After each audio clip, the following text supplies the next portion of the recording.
السلام علیکم ناظرین، آپ دیکھ رہے ہیں اسلام آباد ٹونائٹ ندیم ملک کے ساتھ۔ پاکستان ایک کرائسس لائک سچویشن میں ہے۔ ایک بحران کے نتیجے میں دوسرا بحران جو ہے وہ جنم لے رہا ہے اور بہت بڑے پیمانے پر خون ریزی ہو رہی ہے۔ پاکستان بننے کے بعد اتنی بڑی تعداد میں شاید لوگ بے گھر نہیں ہوئے ہوں گے جتنے آج ہم دیکھ رہے ہیں، اور ایک یو این کی آج کی رپورٹ ہے کہ روانڈا کرائسس کے نتیجے میں جتنی بڑی تعداد میں لوگ باہر نکلے تھے اس سے زیادہ تعداد میں پاکستان میں لوگ اس وقت گھر کے اندر ہی بے گھر ہو چکے ہیں، اور سپورٹ کا کوئی پراپر میکنزم نہیں ہے۔ بلوچستان کے اندر 3-4 علیحدگی کی تحریکیں موجود ہیں، پورے صوبہ سرحد کے اندر انسرجنسی ہے، اور پاکستانی فوج جو ہے 1.25 لاکھ کے قریب اپنے ہی لوگوں سے برسرے پیکار ہے۔ حل کیا ہوگا؟ کل پاکستان جو ہے وہ کیا نئی خبر لے کر دنیا کے سامنے نظر آئے گا، جہاں ایک طرف پاکستان کے قائم رہنے کے اوپر بہت سے جو دنیا کے دانشور ہیں وہ اپنے اپنے انداز میں جو دشمن ہے وہ برے تبصرے دے رہا ہے، کوئی دوست ہے تو اچھی بات کہہ رہا ہے، لیکن تحفظات سب کو ہیں۔ آج کے پروگرام میں ہم یہی بات کریں گے کہ پاکستان کو درست سمت میں جانے کے لیے اپنا راستہ، اپنا سفر، اپنی راہ متعین کرنی ہے تو کون سے ایسے اقدامات ہیں جو آج ہمیں لینے پڑیں گے۔ پروگرام میں ہمیں جوائن کر رہے ہیں محمود خان اچکزئی، چیئرمین ہیں پشتونخوا ملی عوامی پارٹی، اور مشاہد حسین سید صاحب، سیکرٹری جنرل ہیں پاکستان مسلم لیگ قائد اعظم کے۔ دونوں کو خوش آمدید کہتا ہوں پروگرام میں۔ اچکزئی صاحب، آپ سے آغاز کرنا چاہوں گا۔ بلوچستان کافی عرصے سے ہم ڈسکس کرتے تھے، اور جو وہاں مختلف وقتوں میں فوجی آپریشن بھی ہوتے رہے ان کا بھی ذکر آیا، سیاستدانوں کی غلطیاں بھی ہوئی، معافی بھی مانگی گئی، لیکن راہ پھر بھی درست نہیں ہوئی۔ سرحد کی صورتحال اس سے بھی زیادہ خطرناک اور خوفناک ہو گئی، اور یہاں سے صرف آدھا گھنٹہ چلا کے گاڑی آپ جانا شروع کریں پشاور کی سمت تو آپ آگے جا نہیں پائیں گے۔ کیا بنے گا پاکستان کا؟ ندیم بھائی، بڑی مہربانی، بہت شکریہ آپ کا، آپ نے ہمیں بلایا۔ آپ نے ابتدائیے میں جو باتیں کی، پاکستان اس سے زیادہ خطرناک کرائسس میں ہے۔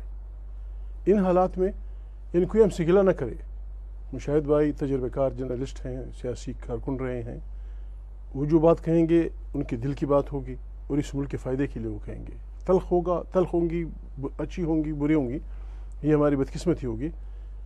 یہ ہم نے اپنے ساتھ وعدہ کیا، اپنے آپ کے ساتھ بھی، اپنی ضمیر کے ساتھ بھی، کہ بابا پاکستان ان حالات میں جو پھنس گیا ہے اس میں تفصیل ہم نہیں جاتے، کون رسپانسبل تھا، کون ادارہ، کس نے زیادتی کی۔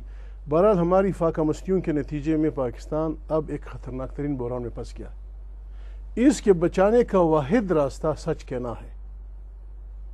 ہماری بدقسمتی یہ ہے کہ اس ملک میں سچ سننے کی کسی میں عادت نہیں ہے، صرف سرکاری سچ، صرف سرکاری سچ، اور سرکاری سچ بھی سچا سچ نہیں ہوتا، وہ بھی سچ کا پتہ نہیں کیا ہوتا ہے۔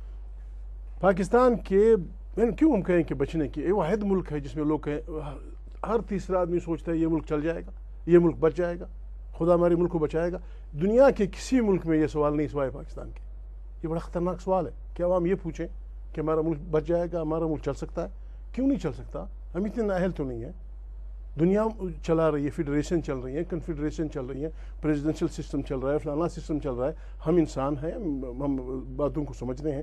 پاکستان کے چلانے کا واحد راستہ یہ ہے، ہماری تمام جو گناہ ہم نے کیے ہم نے توبہ کرنی ہے، ہم نے استغفار پڑھنی ہے، 2 نوافل پڑھنی ہے، اور فیصلہ کرنا ہے کہ ہم نے اس ملک کو واقعی صحیح معنوں میں ایک جمہوری federation, Islamic federation of Pakistan بنانا ہے۔ اس کی خطرناک بنیادی جو الفابیٹ ہم لکھیں گے، اس کا سب سے خطرناک نقطہ جو الف ہم لکھنا چاہتے ہیں، اس کے لیے لوگ تیار نہیں ہیں۔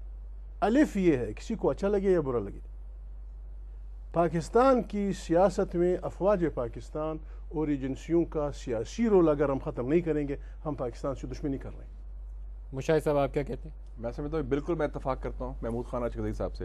ایک تو محمود خان اچکزئی صاحب کا پروفائل دے دیں کہ جب میں مسلم کا ایڈیٹر تھا تو یہ، کیونکہ یہ ہمیشہ اینٹی اسٹیبلشمنٹ رہے ہیں، یہ واحد سیاستدان ہے، یہ اسٹیبلشمنٹ سے فلرٹیشن بھی ان کی ہو سکی، رومانس تو بعد کی بات ہے، سم ہاؤ ان کا ایک کلیئر موقف رہا ہے۔ تو انڈر گراؤنڈ تھے تو ان کا بڑا زبردست انٹرویو میں نے کیری کیا تھا، اور وہ بھی پورا ٹکا کے کھل کے سچ بولا تھا۔ تو آئی ایم گلیڈ کہ وہ 25 سال تو ہو گئے ہیں اس بات کو، وہ قائم ہے اس چیز۔ آج پورا سچ دوبارہ بولیں۔ ان کی آبزرویشن یہ ہے کہ پاکستان کو بچانا ہے تو جو سیاست کے اندر فوج کا کردار ہے وہ ختم کرنا پڑے گا، لیکن وہ فوج خود نہیں کرے گی، وہ سیاستدان ختم کریں گے۔ دیکھیں جی، ہم فوج کو بلیم کرتے ہیں، لیکن اگر 15 مارچ کی رات کو، جس دن لانگ مارچ ختم ہوتی ہے، ایک ٹیلی فون کال جاتی ہے، آرمی چیف کال کرتا ہے sitting in one of the offices, elected offices in Islamabad, اور اس کے بعد وہ لانگ مارچ ختم ہوتی ہے، تو پھر آپ نے سیاستدان سے بھی پوچھیں کہ یہ مسئلے آپ خود کیوں نہیں حل کر سکتے؟ Why do you need a call from Hillary اور اے کال فرام جنرل کیانی؟ آپ خود کریں، آپ میچور پولیٹیشین ہیں۔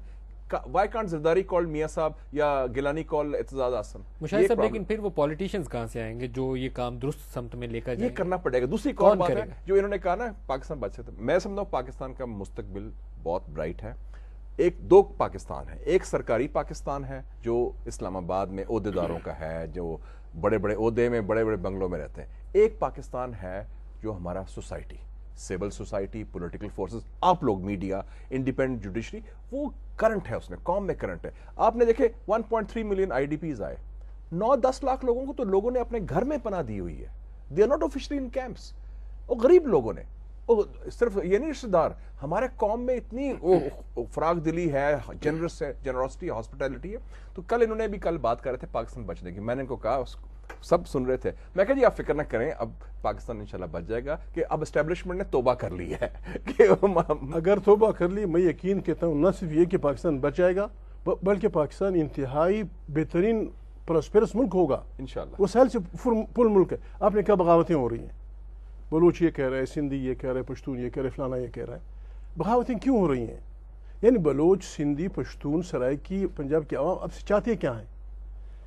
کیا یہ بات غلط ہے؟ اگر کوئی بلوچ کہتا ہے کہ مجھے حق حکمرانی میں میرا حصہ دو, اگر پشتون یہ کہتا ہے کہ میرا جو تقسیم ملک پڑا ہوا ہے, پشتونخوا وطن, بلوچستان میں اس کا ٹکڑا ہے, پنجاب میں ایک ٹکڑا ہے, ایک NWFP, ایک فاٹا ہے, اس کو ایک صوبے میں لاؤ, کیا غلط مطالبہ ہے؟ اور اگر سندھی, بلوچ, پشتون, سرائکی یہ کہتے ہیں کہ جو وسائل اللہ پاک نے ہمیں دیے ہیں کم سے کم ان پہ پہلا حق میرے بچوں کا تسلیم کر لیں. یہ سارے مطالبات جائز بھی ہیں, اسلامی بھی ہیں, انسانی بھی ہیں, اور ضروری بھی ہیں, اور آئینی بھی ہے, آئینی بھی ہیں. انڈر کانسٹیٹیوشن بھی ہے. We need this. لیکن ایک مسئلہ جو ہے جس کے اوپر میں آپ دونوں سے چاہوں گا کہ روشنی ڈالیں, کہ ہم نے 4 فوجی ادوار بھی دیکھ لیے, اور ہر فوجی دور کے بعد پاکستان مشاہدہ زیادہ تباہی سے دوچار ہوا. ہم نے جو جنرل ایوب اور یحییٰ کے بعد پاکستان کا حال دیکھا تھا, پاکستان کو آ دیا. زیادہ دور کے بعد جتنی ملیٹنسی اور لسانی جماعتیں پاکستان میں بنی, جنرل مشرف کے بعد پورے ملک میں انسرجنسی اور علیحدگی کی تحریکیں ہیں. سبق ہم نے پھر نہیں سیکھا. نہ ہمارے پولیٹیشین نے, معذرت کے ساتھ, پولیٹیشین نے نہ یہ چیز سیکھی ہے, نہ وہ فوج کے پاس اور امریکہ کے پاس سر ٹیکنے سے باز آئیں گے, نہ رستہ درست ہوگا. مشاہد صاحب کیوں میرے خیال میں کیوں نہیں ہوگا؟ معافی چاہتا ہوں قطع کلامی کی. کل بھی میں نے رائے مذاق نہیں کہا, سنجیدگی سے کہا تھا. شاید میرے سامنے بیٹھے تھے. میں نے کہا پرائم منسٹر صاحب, آپ نے مہربانی کی, ایک بڑا احسان کیا ہے کہ یہاں کوئی وردی پوش فوجی نہیں بیٹھا. میں نے کہا اگر بیٹھا ہوتا, ہم تو چھوٹے لوگ ہیں, میجروں کے دفتروں میں جانے والے لوگ, ہم تو گنگ ہو جاتے, کوئی بات نہیں کر سکتے. جو میں نے قصدن کہا ہے, یعنی کوئی ایسا پاگل دنیا میں کوئی نہیں ہوگا. یعنی فوجی کی ڈیوٹی کیا ہوتی ہے؟ ایک آدمی جو اپنے ملک کی سرحدوں کے لیے, اپنے ملک کی آزادی کے لیے, اپنے عوام کی زندگی کے بچاؤ کے لیے زندگی داؤ پہ لگاتا ہے. دنیا میں کوئی ایسا پاگل نہیں ہے جو اسی دائرے کی مخالفت کرے گا. ہم یہ نہیں چاہتے کہ پاکستان کی فوجیں نہ ہوں, ہم یہ نہیں چاہتے کہ پاکستان کی انٹیلیجنس ایجنسیاں نہ ہوں. یس, بسم اللہ, آپ بہترین ایجنسیاں بنائیں, CIA سے بھی کمپٹنٹ, موساد سے بھی کمپٹنٹ, دوسرے اداروں سے بھی کمپٹنٹ. فوجیں اگر ہمارے وسائل کے مطابق بہترین فوج بنائیں. کسی سیاستدان نے کہا تھا ہم گاز کھائیں گے لیکن فوج کو کے لیے بندوبست کریں گے. بالکل ہم کھائیں گے, لیکن پلیز فار گاڈ سیک اپنے اس میں رہیے. جو دنیا کا فوجی جو کر رہا ہے وہ آپ کریں.